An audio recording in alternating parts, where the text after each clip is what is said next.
Salut mes chers abonnés, bienvenue sur ma chaîne Bélier IT. Nous allons créer un réseau simple dans l'espace de travail logique. Dans la seconde partie, nous allons configurer tous les périphériques tels que le laptop, l'ordinateur ou le PC et un routeur qui est d'ailleurs déjà paramétré.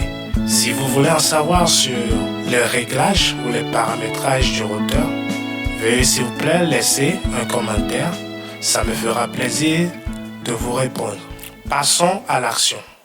J'ai déjà ajouté des périphériques dans l'espace de travail. Comme vous le voyez, nous avons un PC, un laptop et un câble modem. C'est quoi exactement un câble modem? Un câble modem est un périphérique matériel qui permet de communiquer avec votre fournisseur d'accès à Internet. Et dans notre situation, c'est le serveur Cisco. Le câble coaxial que vous avez dans votre maison est connecté au câble modem et un câble Ethernet du réseau local est également connecté. Le câble modem, c'est quoi sa fonction? Il convertit la connexion coaxiale en connexion Ethernet.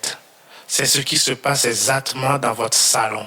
Passons à l'étape 2. Nous allons ensemble faire le câblage physique entre les appareils dans l'espace de travail. Nous allons connecter l'interface face Ethernet 0 du PC à l'interface Ethernet 1 du Wi-Fi qui est notre routeur sans fil en utilisant le support Copper Straight Through. C'est un câble direct. Nous allons connecter avec ce même câble la sortie de notre routeur, c'est-à-dire l'interface Internet à notre interface port 1 du câble modem. Et ensuite, nous allons relier le câble modem à Internet avec le support coaxial.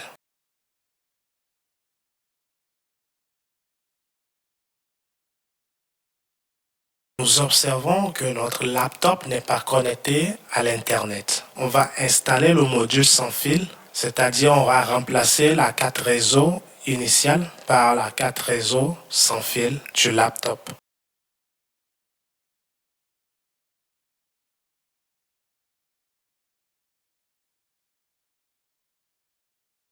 Et ensuite, nous allons connecter la machine, notre laptop, à l'Internet. Pour cela, on va cliquer sur le menu Connect. On va rafraîchir pour lister les réseaux disponibles. On a Home Network qui est disponible. Et ensuite, on connecte notre carte réseau à l'Internet.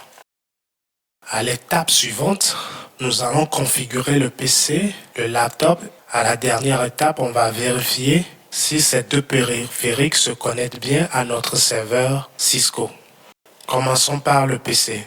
Bien avant, nous allons aller vérifier si le protocole DHCP, qui signifie Dynamic Host Configuration Protocol, est activé et que le PC a reçu une adresse IP. Ce protocole attribue des adresses IP aux périphériques de manière dynamique. Ensuite, nous allons aller sous l'onglet Invite de commande et dans ce terminal, nous allons saisir la commande ipconfig all.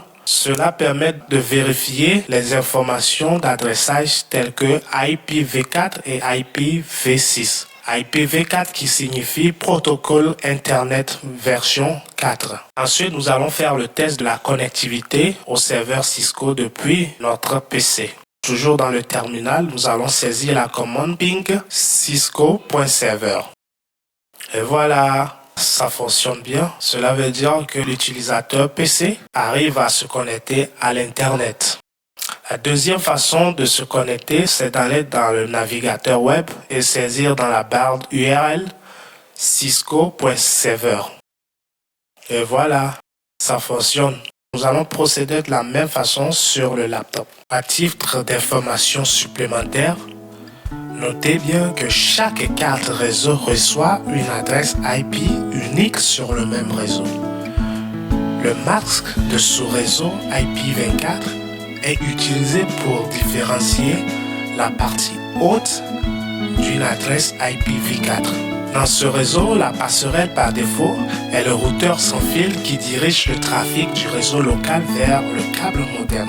Puis, le trafic est envoyé au fournisseur d'accès à Internet. Nous sommes rendus à la fin de ce partage. Reste connecté, abonne-toi pour une nouvelle vidéo. À très bientôt.